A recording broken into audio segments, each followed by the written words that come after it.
ain't no disco. This ain't no country club neither. This is RVA.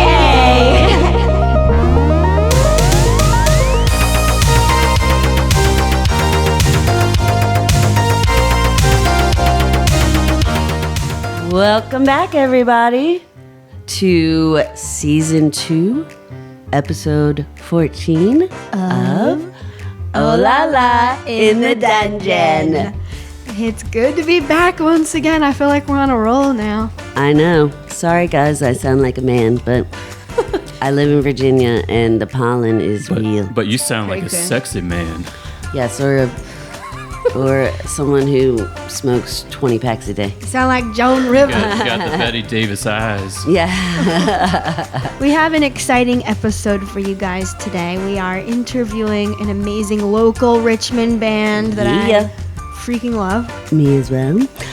What else are we doing? We're talking about some upcoming events. Big Daddy, of course, will be dropping it on us. And today I'm gonna drop the mishaps of the last Coachella festival. So that should be Ooh, interesting. That's all a good music one. themed. I like it. I really love your topics, your droppings.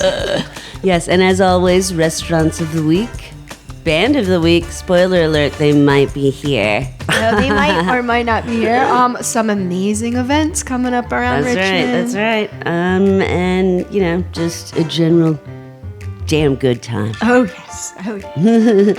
So let's get into it. Who have we got with us today? Today we have Charlie and Alex from Flight Club with us today. Not Fight Club, who I thought that's what you were called for the longest time. It's one of my favorite movies. They're a 4-piece rock band hailing from Richmond. I saw them play at River Rock last year, and they were handing out free stickers to the crowd, and I was blown away by their music. They played an amazing pop-punk cover of Unwritten by Natasha Bendingfield, and after that was hooked, and I stayed for their whole set. I also saw them more recently at the Broadberry when they opened for 408 and We the Kings, which is like... It's a big deal to open for those bands. Kind of a big deal. Yeah, and you guys were right on par with them. But anyway, Flight Club can be described by listeners as pop punk, and I would have to agree. But apparently, the bandmates don't describe themselves that way. They say their music is more mature than that style of music. So let's learn more about why that is, and let's learn about the band. So thanks for coming on, guys. Hey, thank you for having us. Thanks for having us here. Cool. Absolutely. Yes, we're glad you could join us. Can't wait to get into it with you. Yeah. But first, let's talk about our hot topic, shall we? All right. And what is the hot topic? So, Caitlin Clark. I don't know how many people follow sports around here. Not me. Not a big sports guy, to be honest with you. Alex and Harry are our resident I'm sports definitely a big guys. sports guy, but unfortunately, basketball is like one of the only ones that I don't follow. like, What the hell? regularly. So we love watching U of R basketball. Oh yeah, I watched that. Spider Light. Yeah, my dad has season tickets, so I think the three of us went to at least like 10 games this past season. And man, the Spiders were really good Yeah, this they year. were excellent. Nice. As were my alma mater, VCU. Hello, let's give it up for them too. We only love the Spiders on here. What the hell? I do. VCU alumni? Yes. Nice, same. You? Cool. Yep. All right. Rams in the house. What? But yeah, Caitlin Clark. She plays for the WNBA. Well, now she does. She just got drafted, and her salary is raising some eyebrows. To give you an idea, Clark's base salary will be $76,535. But in the meantime, the first draft pick of the NBA will be making roughly $10.5 million in base salary for the same year. Let's Wow. discuss. That's quite a difference there. Yes. It's a big yes. difference. Is that 100 times different? Yeah. Yeah, that's apparently huge. also some of the mascots will actually be making more Shut up. No than way. what she's fucking The being female- paid. What? Yeah. Do the that women's team, do they have a mascot? I don't know. Oh yeah, it's exactly Is it like the same exact price disparity? Oh my do that. It's kind of insulting. No, if a mascot got paid that much, shit, sign me up. I will be a mascot. We could be good mascots. Yeah, like I will learn how to do a round off back handspring. Yeah. Okay, so one opinion I have, like maybe it's not my opinion, but something I've heard is like more people watch men's basketball than they watch women's basketball, so that's why the men are making more, and that makes sense to me. But then you were telling me something different before the episode. Yes. So actually, this year, it really sounds like I'm a sports aficionado right now, and I'm not. But this year actually is the first season that the women's basketball has garnered more viewership than men's. Nice. Yes. Kinda cool. Girl power. Woo! What? Who run the world? Girls. If you don't want your systems to crash or anyone to die, we got to be in control. Well, is it just like this year though, or is it like will it be consecutive years? Because Well, we don't know. But the big thing is what people are saying is, in endorsements, yes, the women can kind of catch up. But the biggest difference is for the NBA, the players actually get a cut of like proceeds from ticket sales, advertisements, like stuff like that. Whereas in the WNBA, yes, you can get that, but they put a cap on what they have to meet overall for sales before any of the women see that money. So guess what? They've never reached that cap. What? Yeah. So not only there's a pay gap in the base salary, but there's also a huge gap in what they're getting just for ticket sales and Yes. Wow. Because they're not Incentives getting of their contract and stuff are way different, and it really does like come down to a lot of like the money going in, not necessarily like the viewership. Because like following just like a bunch of sports, I'm sure it relatively translates, but like you'll see this a lot when there's a generational talent like coming through, like Caitlin Clark. There's a lot of people that don't even watch women's basketball or know anything about it, but they know who she is. Right. And you'll see the same thing in hockey. Like before Alex Ovechkin, no one knew anything about hockey really in DC, or like other than the fact that we had a team. right. And so like this is the kind of stuff that needs to happen so that people can realize how messed up it is and like start fixing it.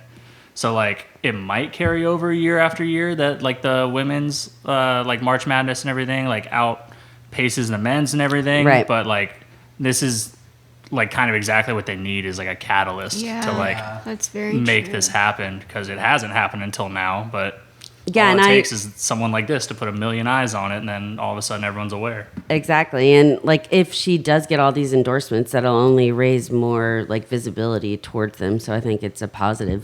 Yeah, it's kind of like, honestly, like the scandal of this all is probably a good thing for the WNBA, because they're Right. like, yeah, isn't that crazy? Y'all should watch some basketball, I'm also curious if like the viewership or the endorsement, like, I made the comment about being like 100 times more than her salary.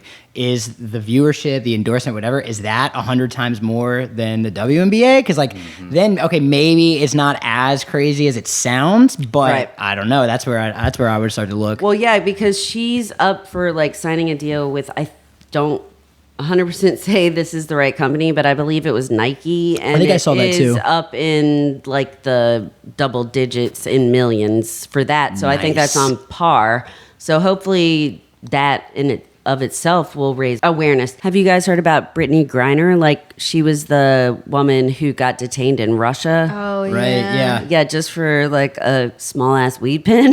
Scary. For like a year or Guys two. have to be careful. But the whole reason that she was playing out of the country, which a lot of women do on the off season as well as men. I actually have a friend whose husband has played over in Europe like since high school. And That's awesome. Yeah, they make pretty good money. Who are your bet. friends, Elizabeth? I know. But anyway, she said the whole reason she plays in Europe is because they get so much more money over there Wow. than here. Yeah. Yeah, it's So- more of like a hot commodity over there. Whereas like here, it's like it's easy to get lost in like the subdivisions of leagues because only the major one is making money. And Yeah. they companies that invest in it do their best to keep it that way. Right? Well, I think the overall take maybe is that this is a good thing because it's bringing more publicity. Yeah, it's definitely bringing more attention to the WNBA. Yeah, so More I people think are watching it. Yeah. Maybe we need to And the thing create is, some more drama every year. it's Yeah, not really an the issue American with way. the WNBA. It's an overall issue. There's a huge disparity between men and women's salaries, even though they have the same job. Well, yeah, I mean, that's basically everywhere in the United States. Yeah. Sorry, guys. But, I mean, this is like a case study on a bigger point. Obviously, like, we all should recognize this, but fuck. who It's like knows? it's wild to see because like you raise a good point. Like it is like realistically everywhere, but it's wild to see it even in like entertainers and stuff like that because you feel like there's a level of like I don't know, like it's entertainment and it brings in so much money. So it's wild to see it on that level too. You'd think it almost like even the playing field a little bit, but apparently not. Yeah, because I mean, I feel like people would assume, like, oh, you're a professional, like, you're rolling in the cash. Stop complaining, honey. Nope. But Guess not. you could be rolling in a hell of a lot more. Yeah. Yeah, like that's the main problem. Is like no one's gonna complain about making $700,000 a year, but like when you see someone who is of the same quality, if not worse, even in Caitlin's case, because like literal like the goat generational now, talent yeah. of like her like year versus like someone who's kind of like I would argue a lot of people couldn't even name who the number one pick in the I can't. men's NBA draft is this year that doesn't follow it. And this person's about to make like exponentially more money, just guaranteed, than she is. Yeah. Yep. And that's not counting endorsements either. Which Yeah, like it's just gonna be a rookie of the nonstop year thing. usually is going to get a pretty good, at least Right. initial endorsement from somewhere. Yeah. You gotta pick Nike, up- cleathing, something. You run a Subway ad or something like yeah, that. You know? yeah. They don't have Jared anymore, so they got to go somewhere. Pick it up, Subway. Eat fresh. Pay us Also, more. Flight Club is available for any and all advertisements. Hit our line at. All right, so I think we've pretty much fried that hot topic. Girls are better than boys, right? Absolutely. That's what We we've been deserve saying more money. for years. Give me money. Give me money. Okay, so the first interview question is always this one. Are you from Richmond? If not, where and what brought you here? So we are from kind of all over the Virginia, Maryland area. Alex and I are cousins, and our family is from Southern Maryland. I moved to Virginia when I was really young, and then eventually went to VCU for college. So brought me to Richmond. I'm coming up on I'm 9 years in. This New Year's will be my Wow. 10-year anniversary. of That's Richmond. awesome. I'd say it's official year of I Richmond. think so, right? I'm always afraid to claim that. I'm on my 8-year. Nice. Yeah. All right, we'll have to celebrate. We'll celebrate. And then Sam is from Amherst, like, 2 hours west of here. And Harry's our drummer. Harry's the most local. His family grew up in Actual, Chesterfield. like, Richmond, like yeah. Yeah, the greater Richmond area. Okay. But he went to college in West Virginia, so he's a traitor. No, I'm just kidding. Yeah, we've been here for a while. We've almost been a band for 10 years, actually. So we're definitely like a Richmond band for sure. But us as like people have like come from a little bit spread out in the area. Yeah, I think Have I'm you- the only one that came here just for the band. Yeah. Oh. Wow, Sorry. that's dedication. Grew up in Maryland, and he had already been in Flight Club for a little bit, and I played in a band in high school that played shows with Flight Club a couple times and ended up filling in with them. And their bass player left, and then they were like, "We need one." And I was like, "Well, I guess I'm moving to Richmond now." Opportunities. And the rest is history. Yay. Sorry, what? Oh, I was gonna say, since you're cousins, like, did you do like the whole? Okay, this is probably too old for you guys, but like Perfect Strangers, two cousins living together, You know single what? in the city. We did a little bit, but it was with a lot more people, and it was like more of a circumstantial Okay. like, type of Yeah, before Alex like full on moved to Richmond, we had a house. We called it Fort Doom. It was Nice. the spot, and we had like there was 5 of us living there. And then Alex would take like the couch when he would have to have these extended trips to do band stuff, you know. And then Alex moved down with a buddy of his and some friends, and then so we like kind of lived together at the fort. And then when my lease ended there, I like stayed at his spot for a couple of months before I got my other spot. But we never did we always thought we were going to end up in like Ocean City for a summer or something like that, and just You want to beach do it like out. a little Yeah, just Jersey something Shore, similar, like a like, mini yeah, Jersey just like- Shore. Yeah, exactly. But it never ended up working out that way. But we've always lived like pretty close. Like there was a while we were both living in Carytown. We lived a block from each other. Yeah. Now we live in the Museum District, again like 2 blocks from each other. So we like to keep getting it farther close. and farther. One block at a time. Okay, so how did you two both get into music? You said you went to, like, you grew up together, went to high school together. How did that all So happen? I moved out of Maryland when I was really young. So we like have always been pretty distant, like geographically, but we'd hang out all the time. Obviously, like family stuff, but we would just travel just to hang out. But our parents, both of our dads, Yeah. are musically inclined, and it's funny because Switch now. yeah, we switched. His dad plays guitar, my dad plays bass, and now Aw. for the band, I play guitar and he plays bass. But do you, Yeah. I bet you guys can play either or, right? Yeah, they're kind Yeah. of like two peas in a pod, kind Yeah. of. There's nuances, but Actual bass players will tell you different, and I'm not one of them. So like, I can't speak on it too much. yeah, Alex's first instrument was electric guitar, so Yeah. or I guess electric or acoustic, and then picked up the bass as the need arose, and has now grown to be a great bass player. Nice. That's awesome. So, did your dads play in bands? Yeah, yeah. What was your dad's band? Your dad had a cool band. What was I can't remember what name it was. like Sucker It was Punch? yeah, I think it was something else that's a before cool that, name. and they Finger switched to Death Sucker Punch. It was fun. My dad basically built out our garage to be a venue It was almost. sick. Like, because Sick. we both played in bands, it just kind of made sense for that to be the hub for like my high school band to practice and for his band to practice. So like everyone just had their gear there. Like we had like full monitors, like a bunch of mic stands, like a tree of like everyone's guitars that practiced there. I bet your like, dad loved it too, but he was like so proud. it was the best. It was so much fun. I would just come home from school and I would just start like wailing on drums for hours, and then I wouldn't even hear him get home, but he would come home and then open the door and just start playing guitar, and we would just start like Yeah. playing songs. It was Yeah. It was very cool. so much fun. Yeah, Like so the they played in Partridge bands, like- Family. Yeah, I think they played in bands like pretty much like all their lives. Like my dad, I have a photo of my dad at like 14, like playing out in bars that he wasn't even allowed to be in. But they, I think, primarily played in like cover bands. I don't think, at least my dad, I don't think played in too many original music bands. My dad, when he like first started, was playing in like a fully original band called Cheap Date. And that was like what he played like through the 80s and stuff. And there's Also a bunch of photos great of them. 80s band name. I Yeah, actually, literally, I'm like, like, it's- damn, these band names are really good. Next time we form one, I'll be calling y'all. Yeah, Like, yeah. Call their dads. Exactly, yeah. That could be the name of the band. Yeah. Call their dads. Call Our their dads. dads. Yeah. Yeah, I'm on that one. It should be an all-girl punk band. Yes. That is sick. Okay, so what is your songwriting process as a band? Like, who does the lyrics? How does that all work? It's really just a crazy. lot of arguing is all it is, really. Yeah, no, it really, I mean, like, no two songs come together the same, really. Yeah, really. It's like it's different almost every time, just because we've all grown up writing. Like when I played in my first band, I wrote all the music for it. When Charlie played in his first band, he wrote all the music for it. When Sam started this band, he wrote all the music for it. Yeah.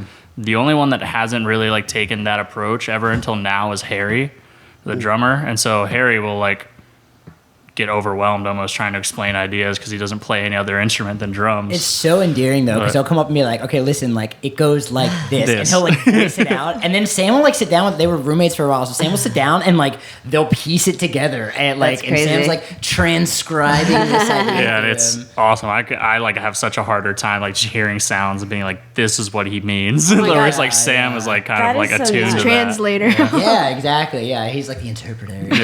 But yeah, so sometimes like one of us who play like melodic instruments, and like even Harry when he's like voicing out, like, oh, it goes like, you know. We'll like a lot of it will be one of us will come up with an idea, and you know sometimes like I'm a little bit more of the type to like write out like almost a full-fledged song and bring it to the guys and be like, this is kind of where I saw it, and then we'll just like pick away at it until it's better and better and better.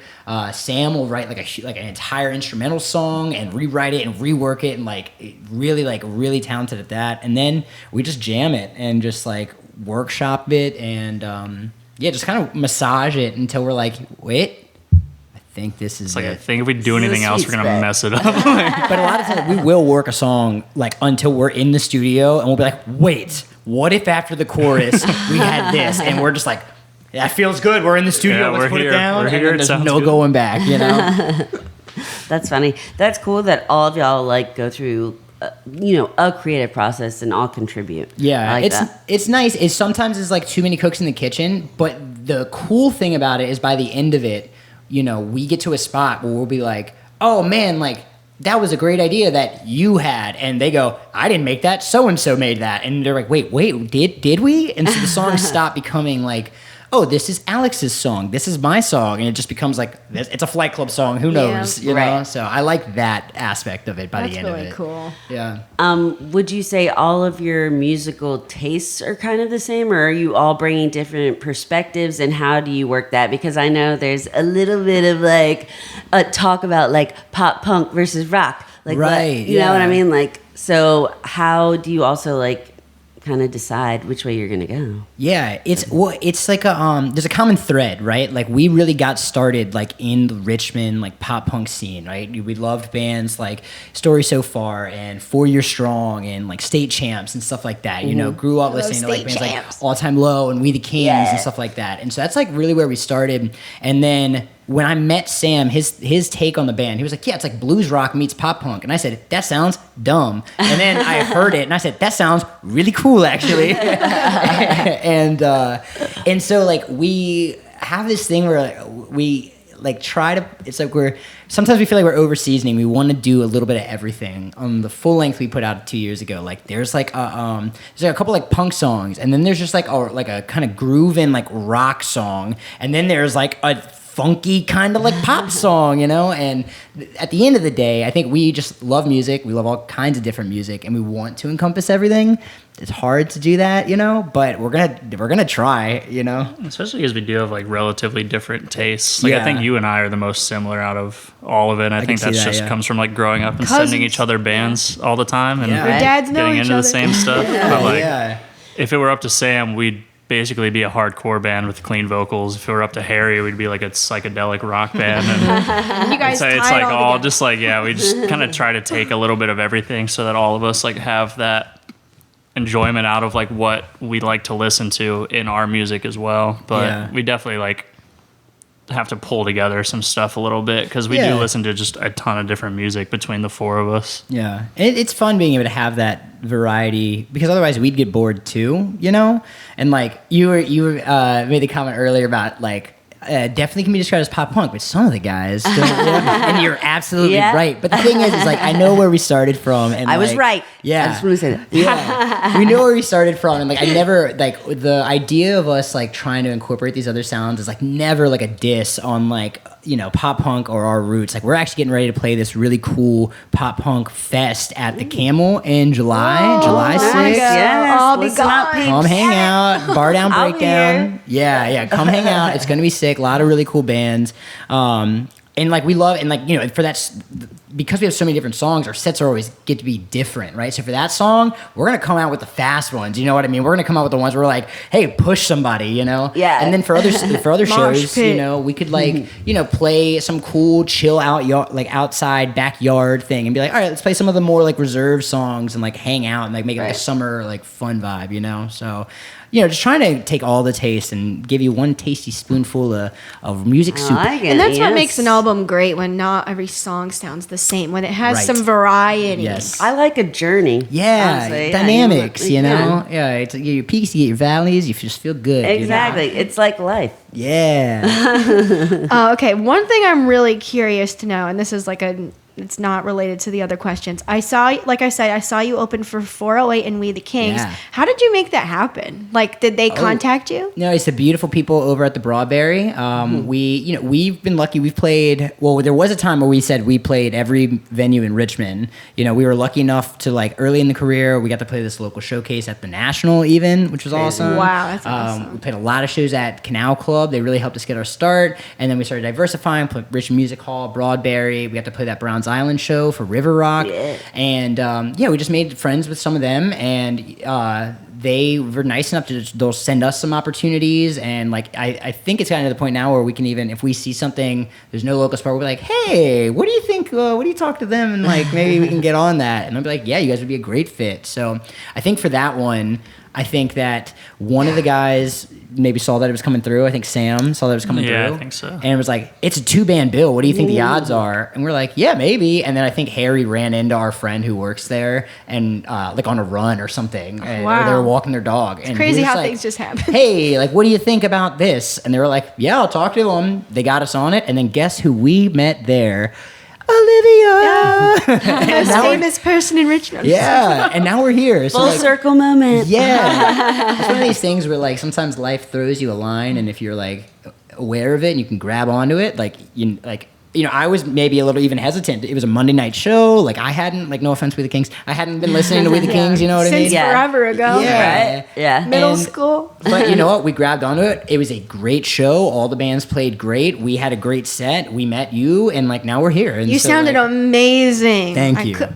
So good. Yeah, we love playing the Broadberry. Sound guy Alex kills it there every time. Yes. So do you think that was like the biggest band that you've opened for, or have you opened for bigger bands?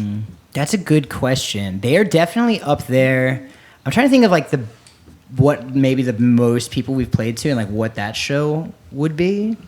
I think the biggest show that we've played in an opening slot would probably be that Microwave show, maybe. Yeah, or but I think, maybe like, one of the Microwave's- 4-year strong shows, I would say. Yeah, but I don't know. Like I feel like We the Kings, they have this like legacy about them that I kind of hadn't considered like with that question actually. So that was a pretty, like, I guess I would say that they, like, okay, if we're judging based off of like legacy, full career, that might have That been might be actually. it, yeah, but I was thinking just purely like Like how many people were like- there? Yeah, that's Yeah. true. Two different Yeah. things. Yeah, yeah.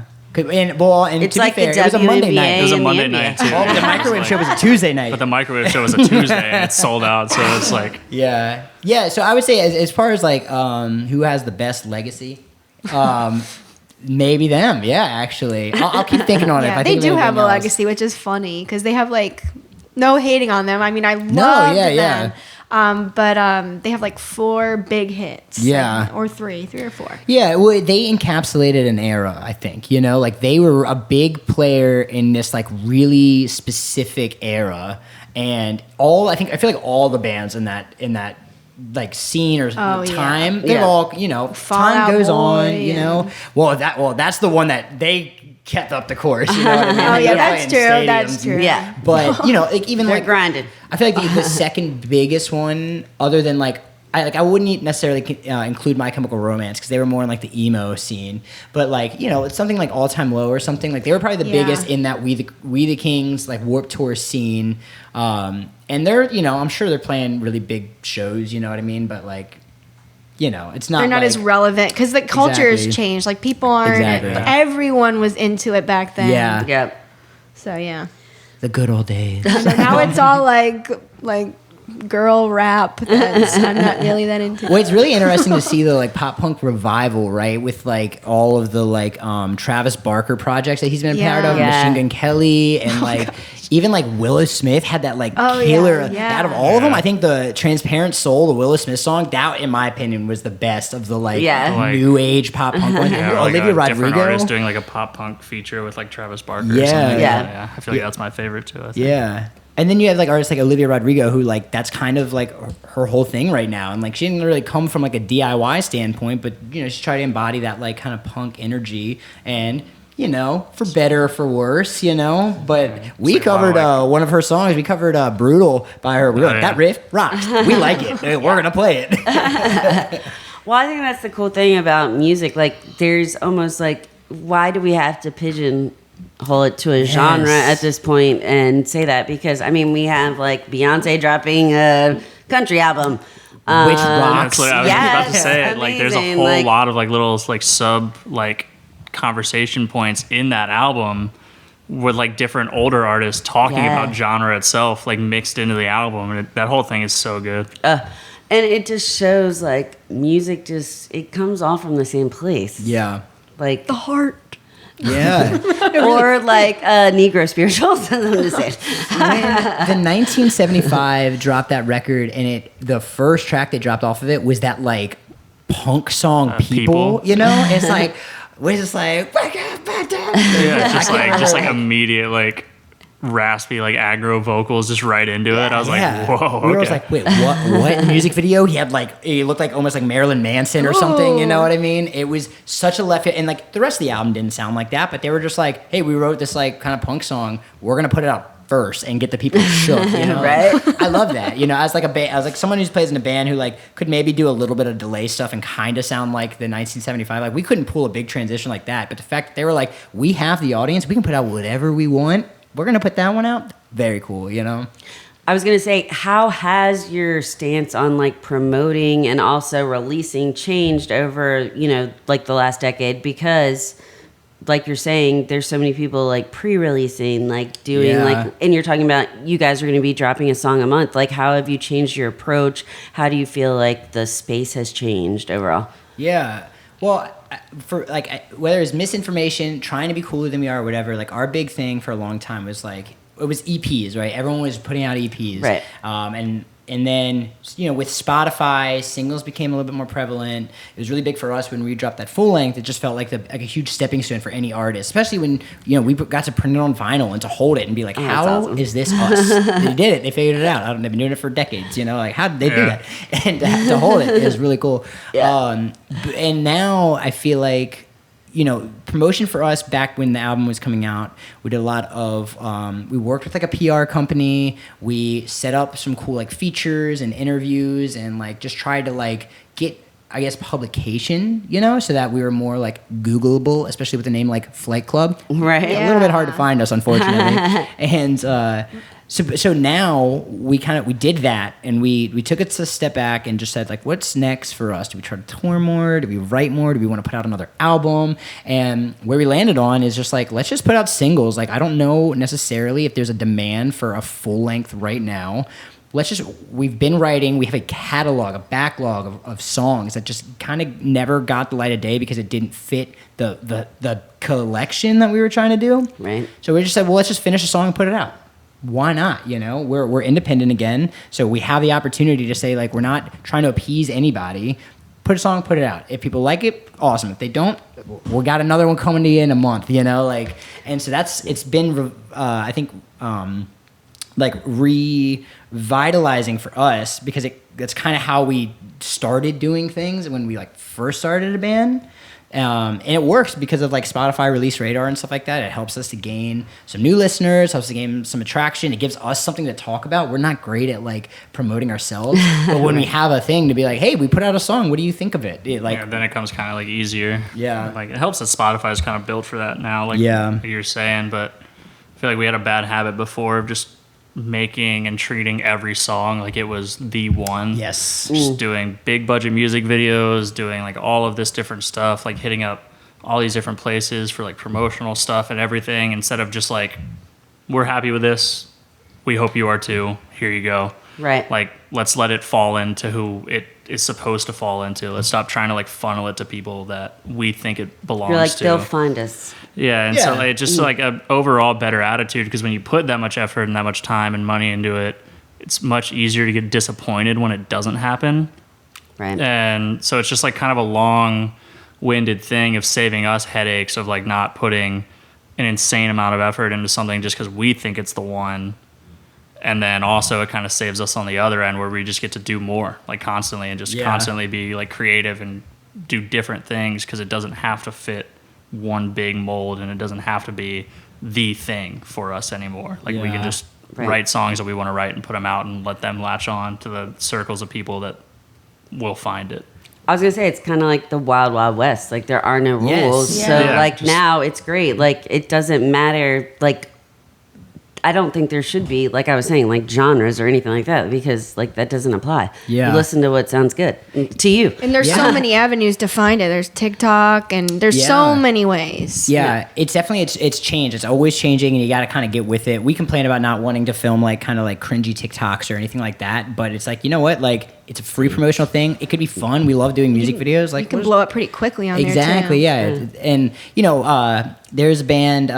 They're defunct now, but this pop punk band from here called Centerfolds. Tommy, their singer, I got to shout out him because he said something to me once. Like I never got into like SoundCloud rap, but he was like, dude, SoundCloud is the new punk rock. He was like, dude, people are on there becoming like famous off of like a SoundCloud demo. They paid no money to record, and they're getting millions. And like these record deals are coming to them, being like, "We'll sign you for whatever," and they can say, "No, I'll make more money doing this on my own." You know, It's insane. And I don't need anyone to tell me what to do. Really good point. And so like now, like with the TikTok era, it's kind of like the next wave of that. You know? Yeah. And I would say one last thing. You had made a comment about like, oh, like instead of thinking like this is the one, that was a thing we would always. It was always like kind of like tongue in cheek, Anytime we had a release, a music video, a show, we'd be like, all right, guys, like this is the one, like mostly joking. But now like that has become a meme for us, where we're like, we'll play like a show that like is not obviously gonna be the show, or like whatever. We'll be like, all right, guys, you ready? This is the one. Yeah, it's like right before we play, we're just like, all right, this is the one. Break. Yeah. And so like not having that pressure, I think allows you to just create more freely, and that's what it's all about. True dat. Okay, so we already talked about your I was going to ask what your next goal is, but it's to release a song a month now. Yeah, that's the loose goal. Yeah. We're doing pretty good right now. I feel like studio time and a song that's done a month is more realistically like what we mean by that, because putting out a song takes a while in its own, like just like submitting it even after it's fully done. Right. What's that process like? You can put it up to Spotify, and then it's at least like 2 weeks before that's even out. Their playlist curators can listen to it and decide if you're going to make it to this playlist. And then the thing is with that, it's like they want close to like a month. And then they say that as long as you put it out 2 weeks before, you'll get put on your release radar. And that's where all of your followers it'll pop up in their little release radar, and they'll go through. And that has been probably our biggest like source of new listeners. So it's very important. Like we kind of have to play by those rules, At least like the short end one, like that 2 that weeks. Specific one. Like everything else is kind of like give or take depending on how much time we have with each project at this point. Yeah, and it's also like like everyone focuses on the like writing and the recording aspect of it, which takes time to write, takes time and money to be in the studio. But then you also have to say like, how do you package this song? Like, are you doing like what is the artwork going to look like? Are we paying for someone else to like? Are we going to collab with another artist and have them do it, or do we want to like take a camera out in the backyard and like take a photo you smashing something and just like call that the album art? And trying to find that happy medium of like we love like finding artists that we love and want to work with them. Some of our favorite merch designs happen just because we'll reach out to people and be like, yo, your art rocks. Like, can we do a shirt together? And they're like, what do you want? And we're like, whatever you got. Like, we just like you, That's cool. So that takes time. And I think that's one of our biggest holdups is we'll sit on a song for too long. We'll kind of like be like indecisive about artwork. And then when it's finally together, we're like, oh, and we have to wait these 2 weeks to even get it out. Right. So now, like, it's been an exercise for us to be like, it's not like, every song doesn't have to be perfect. Write what's natural and then put it out. And like we have one coming out that should hopefully come out at the end of this month or early next month. And like I'm just noodling around on Photoshop. I took this old photo that I had from years ago, throwing some like playing with like the light, adding some like the song title and everything, trying to add texture to it, and then eventually we'll be like, yeah, it's good enough. Let's put it out. And that's cool because then you get the experience with the DIY aspect from start to finish. It's all in-house. You're like, that's cool. my baby. Yeah. But it's time consuming, and when you're working, it can be like another job sometimes. While it's fun and it's rewarding, and sometimes you're like, I am beat. Can I pay someone to do this? Right. I feel like you guys have no time. Like you have full-time jobs and you're doing the full-time band. Like, right, I don't know how you guys have time to do anything else. Yeah. I mean, I feel bad for like some of my friends. I feel like there's been a lot of like, hey, we should hang out. We have a show coming up. You should come. And like, part of it is like it like is a little bit self-promoting because we do have to get people there. But a big part of it is like, hey, I'm sorry, I'm really busy. I would love to have you here and we can hang out at the show and listen to music and have a good time. And I think all of our like friends who like get hit up for those things are very receptive to it. So we're really appreciative of them consistently supporting us and showing up. It means the world for real. So thank you guys. I love you. Mwah. Yay! Besides the releasing of not albums but songs a month, do you have any other goals?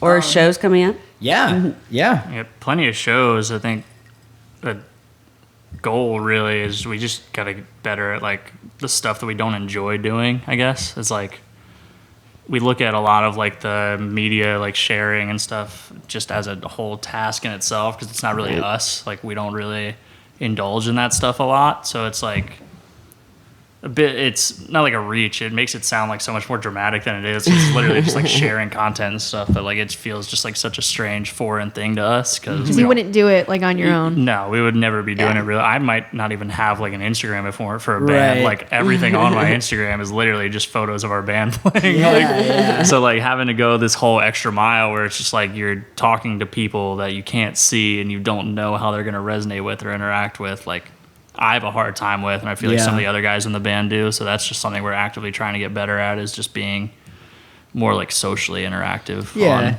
having online like, and stuff. Kind of like having a consistent voice. I think as it grows, you know, as we improve our presence, we'll probably have more interaction, and that's where the fun will come in, right? Where we're like, we have our like angle of social media, and then once people start interacting with it, we'll be like, oh, this is fun because now I get to talk to people and like have this shared experience. But when we're like trying to figure out what we like and what sticks, it's this very like, we're throwing it out to the void and we'll get some likes and a couple comments, and we'll be like, all right, and we got to do that again. Like, We are going through that too. Yeah. We don't. I mean, we It's try like our best. those like things you used to get in the little like 25-cent things where you would get it out of the Like little little machine capsule and you'd like machine. throw it against the wall and actually see like if it will make it all the way Yes. down or like up or whatever. Like It's so time consuming. It is, yeah. And it takes away from like the thing that you want. Like we would like to just be writing and releasing music and like playing some shows.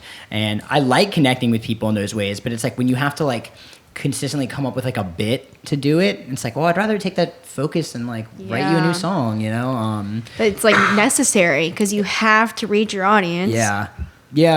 So yeah, I think getting better at that is like an internal one. And then just like, you know, we've done a decent job at being a Richmond band, but I think that we can continue to reach new audiences in Richmond.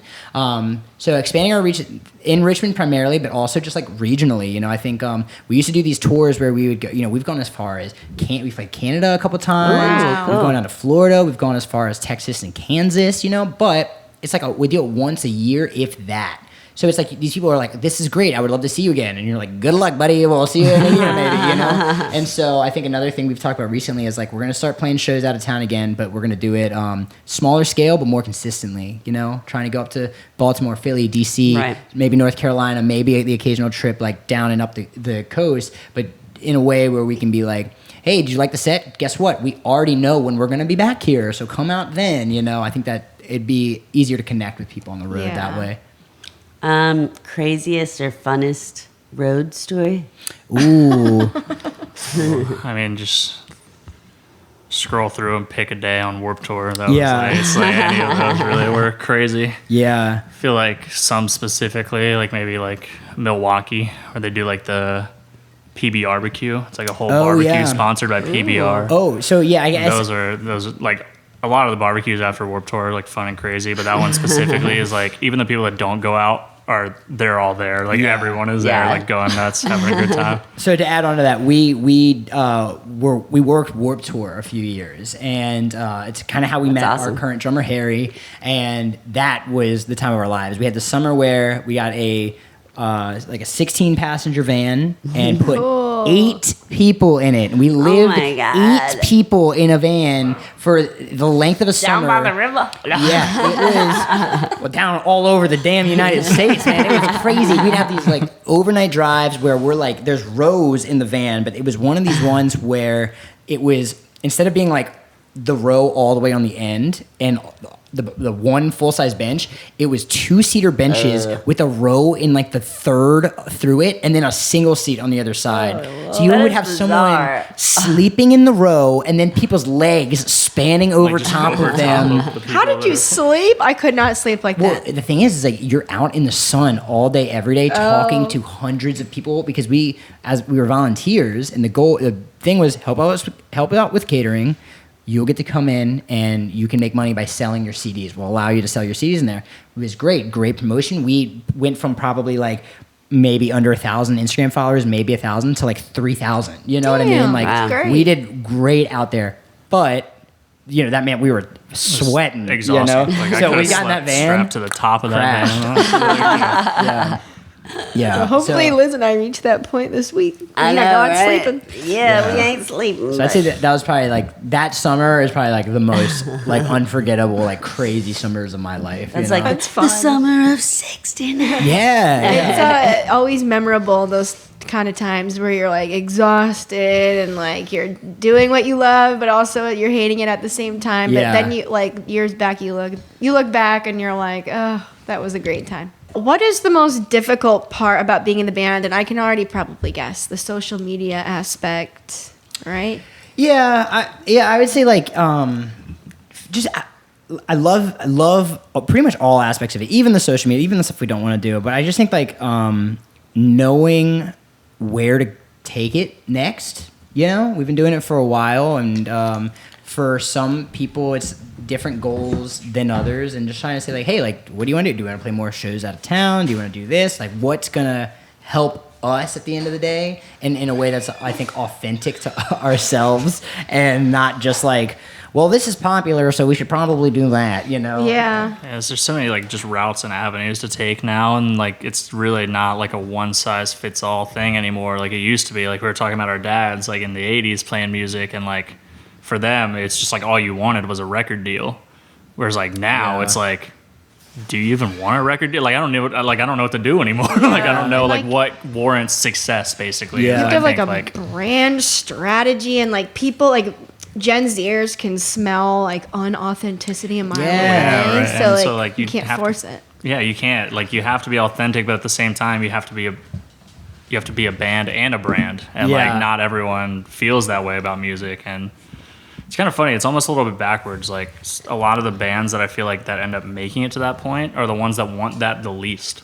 Yeah. Yeah. Like I'm a big fan of the Strokes are my favorite band, and like a little bit farther removed from like the same like technological age that we're talking about. But their first record deal was literally a group in the UK, and I think the only reason they chose that out of the massive amounts of money they would get here or anywhere is because that's the only one that didn't ask them to do music videos that they had to be in. Because they were just like, I just want to play music. I don't want to be seen. I don't want to be like this Yeah. person. Yeah. Right? Like, I just want to play the music that I like to do, and I want to make a living off of it. All right. Well, thank you so much for coming on. And Yeah. before we wrap it up, we want to know, how can we support you? Any upcoming shows coming up? Where can we find you? Absolutely, yeah. So all of our handles across every social media is Flight Club VA, Flight with an L, not the movie or the book. Flight Club VA for Virginia, because we're from Virginia and we're not the shoe store from New York. So yeah, Flight Club VA. We got a couple shows coming up in May. Actually, we have two. Both of them are going to be announced very shortly, but they're not out yet. So May, you're getting the first insider scoop here. Sweet. Yeah, May 16th is a Thursday, and May 31st it's a Friday. Yeah, it's going to be two great shows. We got new music coming, so do us a big favor. Go to our Spotify or Apple Music, hit that follow button, and you'll be the first to know when that new song drops. Cool. And we're also going to play a song now by Flight Club into the episode, a little bit of it. Yeah, you want to introduce the song? Yeah, so this is our most recent song. It's called See You Next Tuesday. It's about karaoke at Sticky Rice. Woo! That thought until tomorrow, it's the same damn thing. So I guess I borrow cash from myself with my wealthy right there. You don't have to say you're sorry. I know you're not.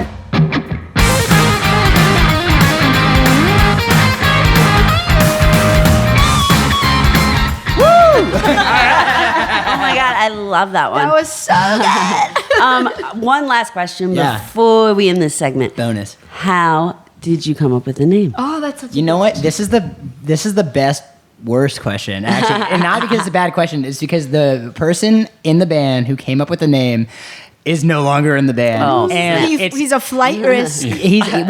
Great friend of ours, Tony, original drummer, love him. It's just it was just they were going to a show one night and he said, Yo, what about Flight Club? That's hilarious. Yeah, so Flight Club was written on that CD, and Flight Club, it has remained. And it's one of these things where it's not a bad name by any means. It's just hard to find because of the shoe store and because of everyone thinks it's Fight Club. I do have to say, there's been times where I type in something wrong on Google and it takes me to something I've never heard about. And I'm Yeah. like, oh, so I'm sure people type in Fight Club or they want to and they end Right. up doing Flight and they find you. Yeah, hey, maybe Either it works. way. Yeah. Best mistake of their life. Right. Join the club. Big Right. Fat Rock. Well, thank you guys again for joining us. We'll see you in May out and about around Oh, yeah. town. Looking forward to it. And now a word from our sponsor. Check out Maya's Belly Dancing, located at 10049 Midlothian Turnpike, Suite H. She offers an array of classes for all levels of experience, from beginner to advanced. You can find the class schedule at mayasbellydancing.com. And be sure to follow her on Instagram and Facebook as well at Maya's Belly Dancing. Big Daddy is gonna Drop it on us! All right, guys. Today's topic is about two artists making headlines from the latest Coachella festival that happened April 12th to the 14th. And of course, Coachella is a yearly festival that takes place in Indio, California, in the Coachella Valley. near my daddy's house. This year, Not no more. it featured headliners such as Lana Del Rey, Tyler, the Creator, Doja Cat, and No Doubt. And so first, I'm going to talk about a band named Blur. Do you guys remember them kinda back in the 90s? Song So- two? Oh yeah. Hell yeah. What was the song? I think I've So they're famous for Girls and Boys, Park Life, and Song 2, Song 2 rocks. I've been trying to where they're cover that like, for so long. where they're like, wahoo! Oh yeah. That hockey song. I know it from hockey games. So they played the first weekend of Coachella, and during the performance of Girls and Boys, the lead singer tried to lead a sing-along that was met with complete silence. And so the lead singer's name is Damon Albarn, and he eventually told the crowd, "You're never gonna see us again, so you might as well fucking sing it. You know what I'm saying?" Oh my god. So did they? No, nobody gave a fuck about the song, and they were very disappointed. And so, Song 2, when they played it, it was met with a better reception. However, the singer noted that on TikTok, there's a video where the wahoo is replaced with a vacuum cleaner. They start and stop a Hoover. That just sounds like That's it. my last name, Kind by of the way. fucked up. And he said it's humbling and inspiring at the same time. How is it inspiring? But okay. Anyway, social media is divided about the performance. Die-hard fans, of course, support the band. However, others question the appropriateness of booking the band. Is the band too dated for the Coachella Festival? That's kind of the question here. I mean, they came out at the same time as No Doubt. So. Yeah, but they weren't anywhere as big as No Doubt. I don't. And so anyway, one thing worth noting is in 2022, the lead singer got into a controversy with Taylor Swift. I mean, Not Tay Tay. who doesn't these days? It's when he suggested in an interview that she did not write all of her songs, and she got into a big tizzy about that. Not a Oh tizzy. my! And so next up, and so the other artist that's been making headlines is Grimes. And I like so her. I love. Grimes is known for her synth pop, sci-fi, electronic music style, and of course her relationship with Elon Musk. Children R2D2 or whatever, like Yeah, it's like Z squared or some it's shit. I don't know. named after a helicopter or something. I don't even know. Helicopter. And so she was one of the most talked about acts of Coachella, but not for good reasons. Uh-oh. And that's because she experienced multiple technical difficulties on stage where songs were double the tempo. And so Oh shit. you can imagine. She was lip syncing that shit. And so she had to restart several of the songs. And during the set, she was seen screaming and yelling expletives as she attempted to remedy the situation. She claims that the technical issues were due to outsourcing the organization of the tracks on an SD card. Whoa. And Eventually, the artist issued an apology on X stating, "If you want it done right, do it yourself," and that everything would be flawless the next performance. And so If that she has one. No, I'm just No, kidding. she will. She's She great. will. I know, Yeah, but I- I'm saying it just takes one bad show to fuck you.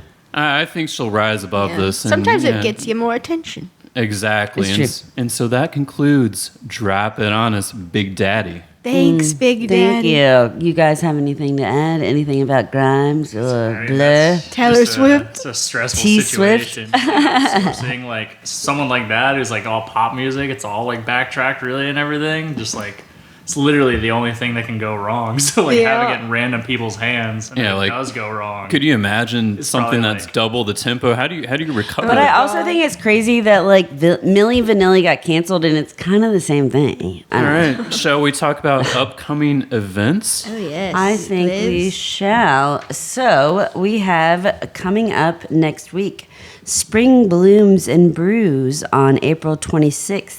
6 p.m. at Benchtop Brewing in Manchester. They'll provide the gorgeous flowers.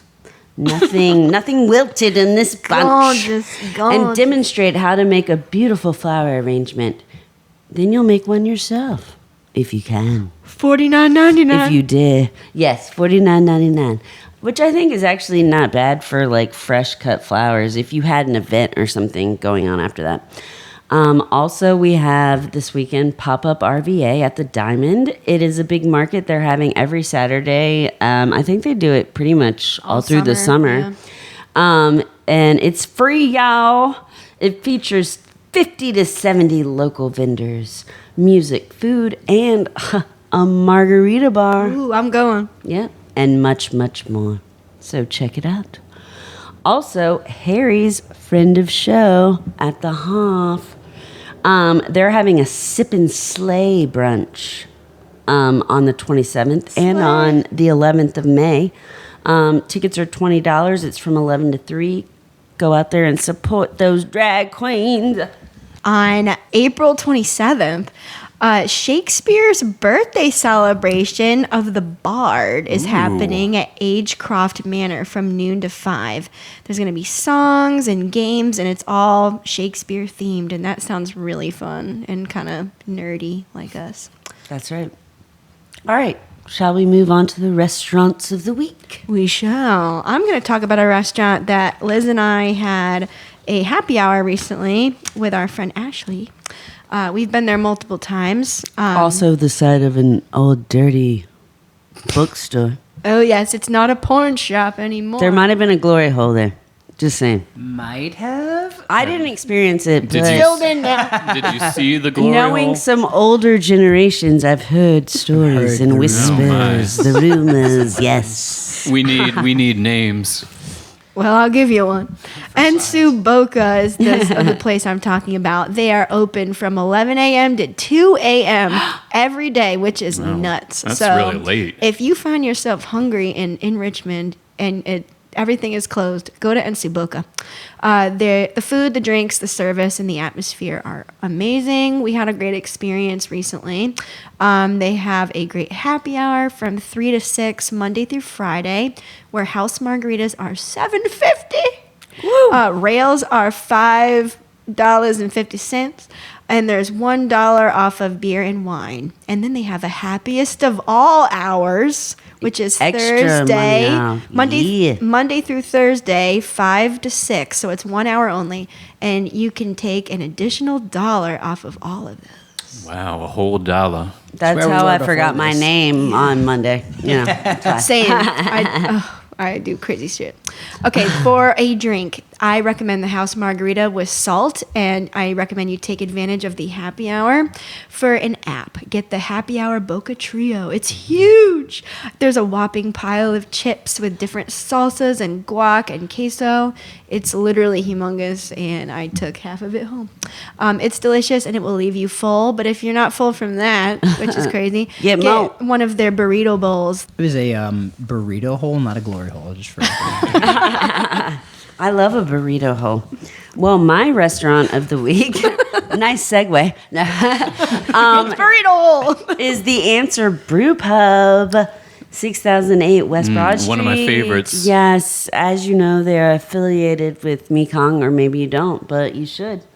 They are amazing brewery, but they also have phenomenal Vietnamese food. Amen. So when I go there, I like to start off with a little salt and pepper calamari, or maybe a little sweet and spicy fish sauce with blue cheese.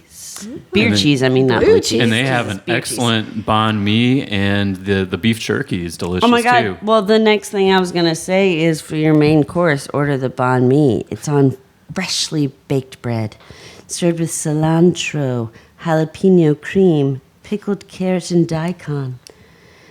And then, you can get some shrimp chips, which their shrimp chips are the bomb, if you like that. I've never even heard of And that. fries. But if you're not into that shit, then I would say get the grilled pork banh mi, which is like their hangover cure, which has grilled pork, bacon, 2 Sunnyside eggs on it. Which, Good to know. It soaks up all that nastiness from the night before. And then I recommend you end that with a Nightingale ice cream sandwich. Ooh, that's good. Don't Yes, tempt maybe the me. Elvis. I love that one. That's That the one is really good. Oh my God, I So is love that, bananas. that's and peanut butter and banana? Yeah, baby. I'm hungry. So good, get in my belly. Damn, that sounds real good. I know where I'm going after this. I know. Get them to carry the Nightingales at the bar that I work at now. Ooh, where do you work now? I'm at a Black Lodge. In Oh, I love. Scottsdale. I've been Shout wanting out go to there. Black Lodge. Oh, Black Lodge. Come get some late night wieners. Come get some I dollars. want that wiener tower Glory really hole. bad. Tower of Power. I need it It's no joke. in my life. It's a whole lot of food. Well, we lot of might food. come in. Are y'all gonna join us? Let's do it. I'm there regardless. All right, good. We're gonna take down the wiener tower. We're gonna eat a wiener tower. And then, should you want a nice little beer when you're at the answer, I recommend right now on draft they have an orange creamsicle. Holy fuck! it's so Which is good. 8.5%. It's a special double dipper that they have, I believe. It's so good. Or no, I'm sorry, IPA. And then if you're into something a little darker, I would recommend the barrel-aged Broken Bird Imperial Stout with toasted coconut. But don't drink too many because that's 13% and you'll probably Jesus. die. Yeah, they have very strong beers there. Just have one of each of those and I'll be set, man. For reals. Got a band practice after this, but I think Liz, quickly talk about Positively Delicious, an amazing event coming up, people. Yes, it's coming up on May 18th. Early bird tickets are $125 a piece, but let me tell you what you get with that. You get like unlimited alcohol. Beth Dixon will be slinging cocktails. We have an amazing sommelier there who was just voted the #1 sommelier in the country, as I said last time. All of the food is amazing. You have Jason Alley there curating stuff. Positive Vibe Foundation provides pre-employment training, job skills, and community to young adults with disabilities. So please buy your tickets now. I went last year. The event is amazing. Olivia and I are going this year. You'll see us there, get to hang out. The cocktails, the wine, Oyster the beer, bar. the food. There is going to be an oyster bar this year. There's going to be lots of good stuff. I don't know if y'all have checked out Stanley's, but some good subs. What are we talking about, yo? We got some good shit up there to suck up the alcohol and support a good cause. Hell yeah. That's what it's all about. Come on out. Come on out. All right, I think that's it. I think just some shout outs. Yes. Flight Club, would you like to shout out anybody? Hey, oh la la, thank you for having us. No, absolutely. You're so Yeah. sweet. Shout out to Flight Club. Thanks for coming. Who's also the band of the week, by the way. And like we said, go to their socials, check out where they're playing next. They're amazing. Yeah, we love so them. good. Fun to watch too. So You put on fun. a good show. Thanks, y'all. We're also shouting out, what was your restaurant of the week, Darren? Oh yeah, and Suboka. Shout out to them. Shout out to the service. I forgot our waiter's name, but he was incredible. He was great. He got cut early, but he was so cute. And who else? Who else did we talk about? Shout out to Erin the Wildfire. I think she came up a few times. Shout out to, what's your restaurant? Mine was The the answer. answer. Yep. So also shout out to Mekong because Yeah. they're partnered together. Shout out to Grimes. yep, Grimes, Elon Musk. Blur. And I think that's it. All right. And I've then- got a shout out. Shout out. Yeah, so I want to shout out Mama J's, and that's for winning the Yeah. Times Dispatch Best Fried Chicken competition out of 15 competitors. And so, Holy Wow. yeah, so this was in the article I read that Ucrops actually sent them a cake as congratulations. That's so, cute. Oh, Yeah, so yeah, Cute. I really want to go to Mama J's sometime just to try it out. We gotta go maybe Saturday. next week. Actually, random shout out, a restaurant called Jufro. Oh, yeah, my God, yes. Yeah, we want to go there. Got all their, like, basically their entire bar of liquor stolen. Got a bunch of stuff stolen from way. them, but they're staying strong. They're not closing down like a lot of people would, I think, in that situation. And just calling it quits. They're opening again. And if you got time, go see them because it's going to Yeah, help them a help ton. 'em I totally agree with that. They're right down the street. They're at the old building where Juleps was years ago in the market, one of the oldest buildings in the market in downtown Richmond. They serve amazing food, and it's just so fucked up that someone came in and stole everything from them. And we need to raise them up, people. Come on, Yeah, go Richmond, let's get support together. Community. It's what it's all about. The podcast. Like they have plenty of reservations, and Restaurant Week is coming up next week. I also know they have a big Passover dinner coming up that I think they're still taking orders for. So please check them out. Like they need all the help they can get. Let's support our community, people. All right. Well, next time, All right. Michelle Jones from Positive Vibe will be here talking about the foundation. So if you haven't bought your tickets yet, you can learn more about it, bitches. But you best buy them. And in the meantime, make sure to follow us. Give us some likes. Follow us on Instagram, Facebook. It's all Lala RVA. As always, comment on the episode. What did you like and what didn't you like? We want to hear the bad and the good. I think that's a wrap, guys. All right. Thanks See you again. next time. All right, Peeps. bye. Love you. Bye.